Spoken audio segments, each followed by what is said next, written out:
ఏది ఎలా ఎవరా గబగబా ఈ 2 మేకలు కొట్టేస్తాను. అది కాదు నాన్న, మరేమో ఎదురింటి వాళ్ళే సుత్తి లేదన్నారు. సుత్తు లేదన్నారా? అరే అంత పిసినారు వాళ్ళరా. ఏం చెప్తున్నావురా? అరే అంత పిసినారు వాళ్ళరా. అర్థం కాలేదురా. సుత్తు ఉంచుకొని లేదన్నారా?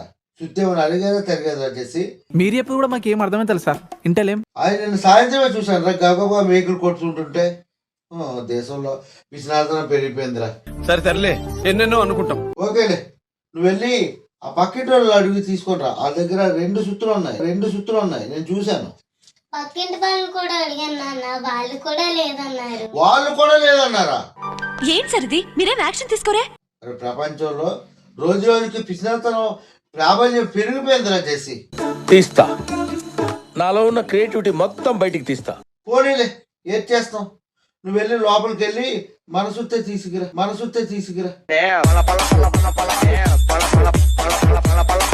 ఈ కార్యక్రమం ఇంతటితో సమాప్తం. రేపు ఇదే అలవాసులపై మళ్ళీ కలుసుకుందాం. అంతవరకు సెలవా మరి. Please like, share, subscribe and మీ యొక్క సజెషన్ నాకు ఎప్పటికప్పుడు తెలియపరచండి.